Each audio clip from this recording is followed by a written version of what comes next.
Salut à tous, on est de retour sur le plateau TV Debout, place de la République, où je suis avec Victor. Salut Victor.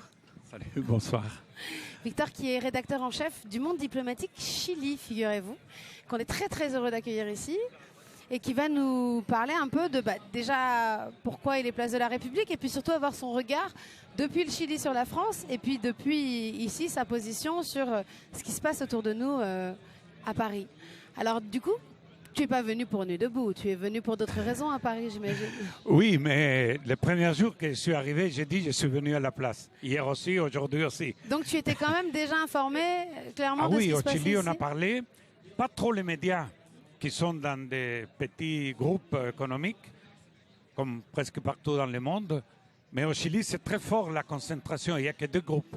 Et les deux groupes, ils ont soutenu le coup d'État, etc. C'est vraiment une concentration énorme. Mais au niveau des réseaux sociaux, on a beaucoup parlé de Nuit debout, beaucoup. Et nous, c'est moi qui suis heureux d'être ici. Heureux. Et en plus, on est à un moment à la place et on se remplit d'énergie, d'enthousiasme. C'est vraiment très, très bien ce qui est en train de se passer. Et on espère faire quelque chose pour la nuit globale. Le global 15, debout, le 15. Oui. On a le drapeau qui tombe un peu. Tiens, regarde, je vais vous aider. Hop. Le drapeau Mapuche. On va se le remettre. On va expliquer après aux gens ce que c'est que ce drapeau. Du coup, c'est quoi? Alors, qu'est-ce qu'on en dit sur les réseaux sociaux depuis le Chili, de Nuit debout, ici et ailleurs? Oui, on a commencé à expliquer. Et c'est vrai que de loin, on n'arrive pas à saisir complètement. Mais on a quelques repères qui sont le mouvement des indignados, au Chili, le mouvement des étudiants qui a été fait, par exemple, avec l'occupation des lycées et des débats permanents. Donc, ça, c'était quand? 2011. 2011 déjà, d'accord. C'était un grand mouvement et qui a changé un peu la situation au Chili. Jusqu'en 2011, le Chili était néolibéral complet, les pays et la tête des gens. D'accord. En 2011, c'est la tête des gens qui a changé, les pays pas complètement. Comment c'est possible un truc pareil? Ah oui, c'est la grande victoire de Pinochet. Ça veut Il a dire mis que... le néolibéralisme dans les têtes des gens. Mais ça veut dire que les étudiants ont réussi à expliquer à l'opinion publique comment penser par eux-mêmes différemment? Et en passant par une lutte que c'était pour que l'éducation soit un droit et qui soit gratuite, de qualité, etc. Au Chili, toute l'éducation, même de l'université d'État, était payante. D'accord. Et très chère. Donc c'était quelque chose d'inouï. Uniquement pour l'élite, en fait. Ça veut dire que les gens ne nous comprenaient pas. Alors, pour que les gens puissent y aller, ils s'endettaient. Donc, à un moment, les gens étaient trop endettés, les familles, les étudiants. Donc, ils ont fait une grève en 2011 qui a marqué parce que 80% de la population a soutenu cette lutte qui a progressé. Qui a commencé pour l'éducation gratuite, qui a continué pour dire, parce qu'on l'a dit, non, on n'a pas d'argent. Et comment on n'a pas d'argent? Dans les années 70, on avait moins d'argent et l'éducation était gratuite. Et si on n'a pas d'argent, nationalisons les cuivres, qui avant étaient chiliens, maintenant il est privé la plupart. Et comme ça. Et non, la Constitution ne le permet pas. Changeons la Constitution, voilà. Et le mouvement était en crescendo et ça a produit un énorme changement. Aujourd'hui, le débat au Chili, c'est comment faire la réforme. Elle a commencé. Elle n'est pas tout ce qu'on voulait, mais ça a commencé. Donc, il y a vraiment un après et un avant de 2011. Oui, le premier pas, finalement, c'est le plus important parce que c'est celui qui met dans la tête des gens que c'est possible. Absolument. Que le présent, c'est pas quelque chose de figé et qu'il y a de nouveaux paradigmes qui sont possibles aussi, mais il faut commencer quelque part. Et c'est ça qui nous a fait penser, la Nuit debout, c'est possible de se réunir, de débattre, d'avoir une convergence de lutte. Et c'est ça qui était aussi en 2011. Ça a commencé le mouvement étudiant, mais bientôt il y avait les gens qui luttaient pour les Mapuches, justement. Il y avait les ambientalistes contre les changements climatiques. Et il y a eu plein de luttes qui se sont mêlées à la lutte des étudiants. Fait la force, quoi. Absolument.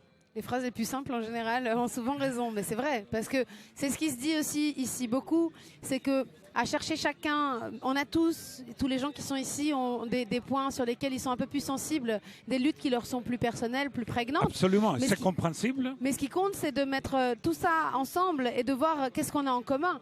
Et d'ailleurs, c'est ça qui est intéressant aussi sur ce week-end international ici, c'est de se dire, OK, c'est l'occasion de voir des gens d'autres pays qui viennent à Paris et qui vont nous expliquer qu'est-ce qu'on a en commun les uns avec les autres. Parce que la lutte au Chili, elle est sur des points qui n'ont peut-être pas de lien avec ce que l'on vit ici.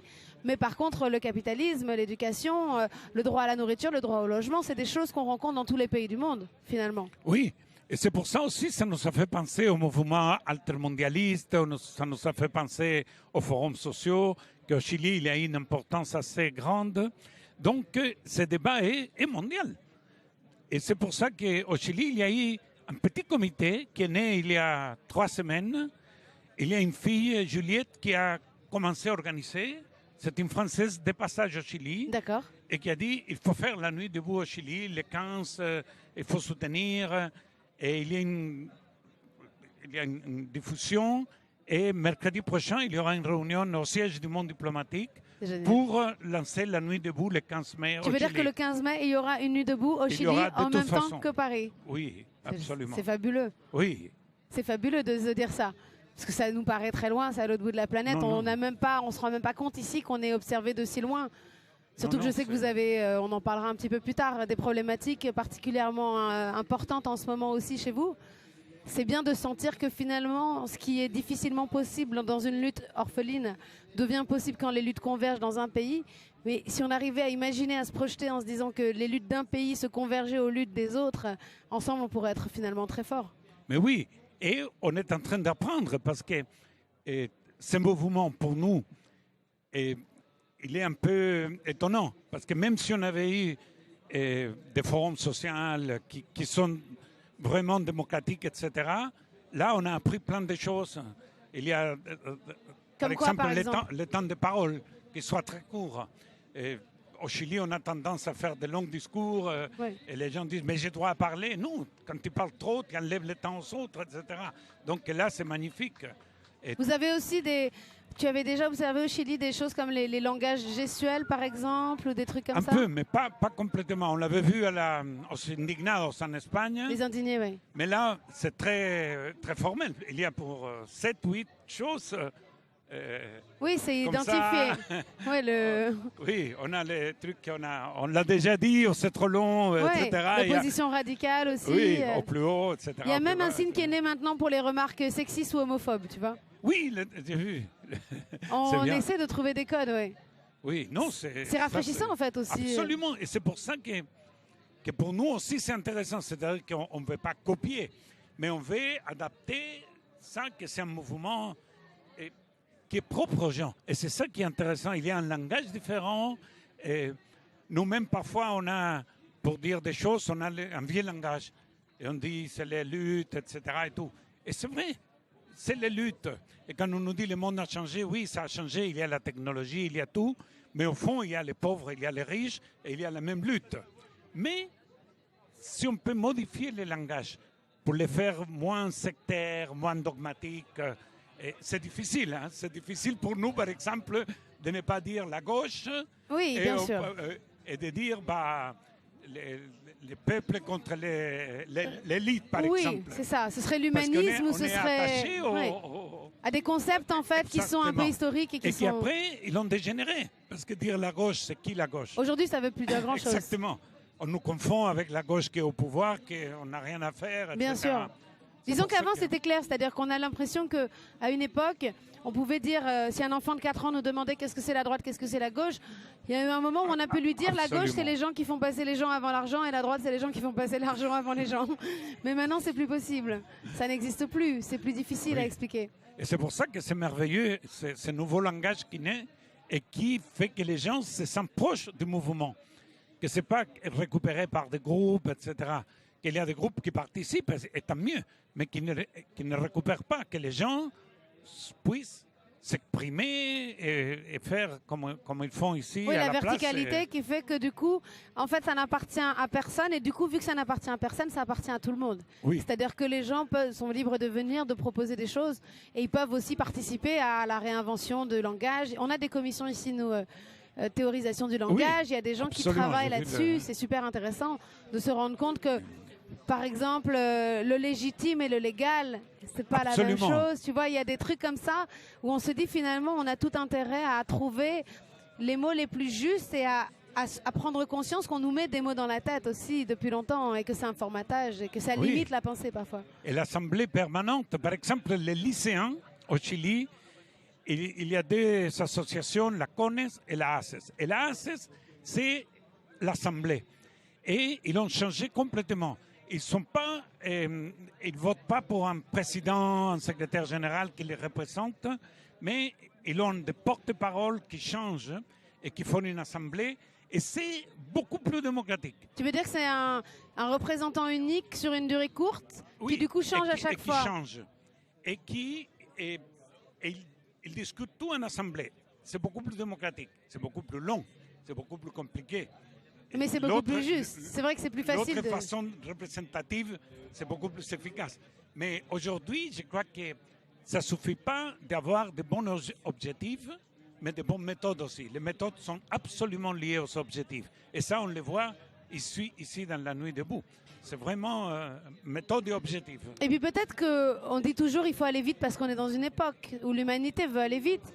Mais quelque part, par exemple, quand on est passé du septennat au quinquennat, nous en France, on s'est rendu compte que finalement, c'était peut-être pas une meilleure idée parce que quelqu'un a commencé les fondations de la maison et on le change, on prend un autre, il casse les fondations, le temps qu'il trouve les bons ouvriers qui se remettent à construire, ça y est, il sort. Il y en a encore un autre qui arrive et qui casse, on pose jamais les rideaux. Alors qu'au final, si on prend le temps de construire des choses durablement, peut-être qu'on perd un peu de temps au départ, mais qu'on va plus vite en prenant son temps, quoi. Oui, et au Chili, il y a un grand débat, et aujourd'hui, il y a un grand débat pour une nouvelle constitution, parce que c'est encore quelque chose d'incroyable au Chili, mais on a la constitution qu'a fait Pinochet. Sérieusement ? D'une façon absolument illégitime. Ça paraît dingue que ça n'ait pas changé encore. Et non, ils ont fait des petites modifications, mais c'est la constitution de Pinochet des années 80. Alors, on essaye de la changer, et on essaye de la changer avec une assemblée constituante. Parce qu'il ne soit pas un changement encore par les parlementaires, qui d'ailleurs, au Chili, le Sénat et la Chambre des députés ont tous les deux moins de 8% de confiance. Les gens sont vraiment... Mais ils sont élus pourtant, ces gens-là. Oui, mais avec très peu de voix. 40% des gens ont voté, mais les gens... Est-ce que tu penses que la prise en compte, par exemple, dans les discussions qu'on a ici, on a une commission vote blanc, par exemple, ou abstention? Oui, j'ai vu que... Est-ce que du coup... c'est la même chose ici, parce qu'on dit que les gens sont élus. Non, parce que finalement, il y a toujours 50% ou autour de 50% de participation au maximum. Quand on a 52% de 50%, finalement, il n'y a qu'un quart de la population qui vous élit. Est-ce qu'on devrait essayer de lutter aussi pour trouver un nouveau système? Ça prendra un peu de temps, mais peut-être dans un premier temps déjà à faire reconnaître le fait que quand les gens ne trouvent pas de candidats qui correspondent à leurs attentes, ils aient le droit d'être comptabilisés comme votant blanc ou s'abstenant de voter. Oui, et là c'est un débat au Chili, je n'ai pas une opinion claire, parce que parfois je comprends surtout les mouvements étudiants ou plus à gauche qui disent ne pas voter parce qu'ils ne nous représentent pas. Et d'un autre côté, il y a des mouvements qui ont présenté des candidats et qui ont obtenu, par exemple, la gauche autonome qui est née du mouvement étudiant, qui a un député, Gabriel Boric, il y a un autre, George Jackson, qui peut faire quelque chose à l'intérieur. Donc c'est un débat ouvert. Mais peut-être que les deux sont possibles. Exactement, je ne crois pas qu'il soit un truc... en plus, ce n'est pas un truc de principe. Oui. C'est un truc tactique qu'il faut voir à chaque moment. Quand tu as plusieurs approches, c'est plus difficile d'amputer les deux finalement. Absolument. Celui qui a le plus de résultats permet à l'autre de grandir aussi. Et alors du coup, c'est quoi ce drapeau? Parce que je sais que tu es venu avec des gens avec qui on parlait tout à l'heure. Oui. On parlait de plusieurs luttes que vous avez en ce moment au Chili. Oui, là, c'est le drapeau Mapuche. Les Mapuches sont les peuples originaires au Chili. Et ils étaient propriétaires, disons, de tous les territoires. Ils habitaient là. Oui, comme les Indiens d'Amérique. Oui, après ils sont arrivés les Espagnols, etc. On les a tués ou repoussés, etc. Et aujourd'hui, ils sont plus de 1,5 million au Chili, mais ils n'ont presque pas de droits. Et ils sont évidemment sous-représentés. Ils n'ont pas de droits, c'est-à-dire? Ils n'ont pas de droits en tant que communauté, en tant que peuple et nation. Et ils ne sont pas reconnus par la Constitution, ils n'ont pas une vraie représentation. Ça arrive avec les Mapuches, ça arrive aussi avec les femmes. Elles ont, dans la Chambre des députés, 16%. C'est incroyable parce que c'est un pays où il y a une femme présidente. Oui. On vient d'avoir la présidente de la Centrale unique des travailleurs, elle est une femme. Et ça ne bouge pas. La présidente du Sénat était une femme. Oui, donc en fait, on met 2-3 femmes au rôle clé pour faire oublier qu'en dessous... Il n'y a pas une vraie représentation. Et pour les peuples mapuches, évidemment, c'est un problème. Ils sont en train de lutter pour avoir ces droits reconnus, pour une certaine autonomie. Et il y a beaucoup de Mapuches qui sont en prison. Et il faut parce qu'ils s'opposent et parce qu'ils réclament des droits, j'imagine. Qui réclament leurs droits, leurs terres. Et comme leurs terres ont été occupées, par exemple, il y a beaucoup de terres qui sont des propriétés de grandes industries forestales. Et alors, il y a une lutte importante. Parfois, il y a des mouvements mapuches qui brûlent des machines. Et voilà, on les met en prison, on les applique une loi antiterroriste. Et parfois, maintenant, ils font plus attention parce qu'il y a eu beaucoup d'avocats et des gens qui ont critiqué tout ça. Qui ont décidé de les aider. Et des lois qui sont beaucoup plus graves pour eux et beaucoup plus graves de les mettre en prison pour plusieurs années. Et même s'il y a des gens qui tuent ailleurs, ils sont pour quelques mois. Et là, eux, par contre, ils ont des peines vachement pénalisantes parce qu'ils sont de cette ethnie-là. Donc c'est une discrimination forte. Et on met la loi antiterroriste et voilà. Donc c'est une lutte qui mérite le soutien ils ont des rapports écologiques à la nature aussi, j'imagine, un peu comme les Indiens. C'est-à-dire que c'est des vrais défenseurs de la nature. Et effectivement, l'exploitation de la forêt, la sauvegarde de la forêt en Amérique du Sud, c'est quelque chose de très important aujourd'hui. Donc c'est des gens qu'il faut soutenir. Absolument, absolument. Et là, il y a au Chili aussi un mouvement à Chiloé. Chiloé, c'est une île à l'extrême sud du pays, 1200 km de Santiago. Et il y a une inondation de poissons morts, mais des millions de tonnes. Et on dit la marée roja. La marée rouge.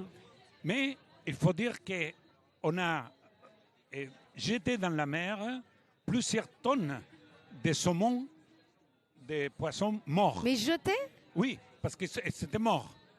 Donc la marine du Chili a autorisé à les déverser dans la mer. Mais sauf que s'ils sont contaminés par quelque chose, c'est catastrophique. Donc, il y a beaucoup de gens qui disent que ce n'est pas à cause des changements climatiques, que c'est à cause de poissons morts. D'autres disent que c'est les deux, et d'autres disent que non, que le gouvernement surtout... Mais en fait, les gens ne savent pas que le Chili, c'est un grand pays exportateur de saumon. Oui. Qui travaille beaucoup. Et qui a produit des pollutions. Avant, la production de saumon dans la mer était beaucoup plus au nord. Et chaque fois, elle va au sud, plus au sud, parce qu'elle pollue.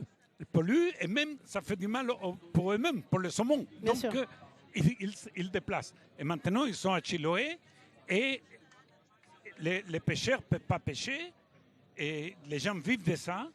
80% des poissons chiliens viennent de Chiloé et les gens ne peuvent pas. Donc, depuis une semaine, ils ont occupé les routes et maintenant, l'île de Chiloé, elle est complètement bloquée et il y a un soutien. Et là, ici, il y a eu une trentaine, une quarantaine de Chiliens avec d'autres gens qui ont fait une manifestation à côté de la Nuit debout. Pour alerter l'opinion publique européenne sur le problème. Et ça, c'est quelque chose d'important qui se fasse à Paris. Hier, en Suisse, il y a eu un groupe qui a fait aussi une campagne de soutien. Et je crois que ça, c'est vraiment bien de... Comme quoi, ça montre qu'on a besoin les uns des autres, finalement. Et du coup, juste une question pour moi. Il n'y a pas eu de... Vous avez cherché à faire des analyses sur ces poissons Oui, là, ils sont en train de faire, évidemment. Et de trouver, il y a plusieurs, même universités qui sont en train de... Et des groupes écologistes qui sont allés pour faire des analyses. Mais pour le moment, les pêcheurs et les peuples de Chiloé demandent un soutien beaucoup plus grand parce qu'on avait commencé à les donner 140 € pour qu'ils se débrouillent. Oui, c'est pas possible. Maintenant, ils sont à 1000 €. Oui, il va falloir les aider encore un petit peu plus. Pour les aider à tenir, en fait, tant qu'ils ne peuvent pas travailler. Exactement. Oui, bien sûr, c'est de la solidarité nationale, internationale. Ben, on essaiera de suivre ça, de se tenir au courant. Alors du coup, comment on pourrait clôturer ça? Qu'est-ce qu'on se souhaite alors? Nous, tous les uns aux autres. Bon, on ne sait jamais comment ça va finir un mouvement. Donc, c'est pas la grave, beauté parce de la que chose. quelques-uns disent, oui, après, qu'est-ce que ça va donner? C'est pas grave. Si possible qu'il continue, si possible qu'on fasse des convergences de lutte, de toute façon, ça va continuer d'une façon ou d'une autre. Et tous les gens qui ont lutté ont mis une pierre dans ces chemins de lutte, et je crois que c'est ça qui est important. C'est un exemple pour nous, même le mouvement de 2011 au Chili, après ça s'est diminué. Cette année, il est en train de reprendre, mais c'est normal. Oui, mais il a fait évoluer des mentalités. Absolument. C'est-à-dire que le changement, il n'est pas toujours visible. C'est pas parce que demain, on sait pas, on se souhaite de rester longtemps ici, mais même si à un moment donné, le changement n'est pas visible, c'est pas pour autant qu'on n'a pas permis aux gens d'apprendre, de réapprendre à travailler ensemble, à collaborer, à s'écouter, à chercher, à proposer des choses. Donc ça s'éteint pas finalement. Ça, c'est quelque chose qui se dissémine assez facilement. On espère que ça va contaminer beaucoup de monde partout. Absolument. Cette contamination, elle est bonne. Moi, je veux bien qu'on ait un virus comme ça. En tout cas, j'étais ravie que tu viennes nous voir. Je voudrais juste rendre un hommage à Siné. Bob Siné nous a beaucoup aidés pour le Chili. C'est vrai? Au moment de la dictature. On avait un comité pour la liberté de presse. Et on est allé lui demander un dessin pour faire un livre. Et il nous a dit non. On était un peu gênés. Il a dit non, je ne vous donne pas un dessin. J'ai fait le livre avec vous. Et tout de suite, vendredi, il a fait une fête avec plein de dessinateurs. Et après, il a fait le livre complètement. Il a demandé aux autres le dessin. Il est allé à l'imprimerie. Vraiment, quelqu'un avec un cœur rebelle. Et il serait là. Et il est parti il n'y a pas longtemps. On a une pensée pour sa famille, évidemment. C'est une belle pensée, merci. Merci pour beaucoup. Lui. Et puis, bonne lutte. Si tu reviens nous voir. Merci. Okay, on va repasser en AG. À tout à l'heure. Messieurs les experts qui savent mieux que tout le monde comment nous devons nous organiser, et cela en faisant des plans depuis leur tour d'ivoire à distance.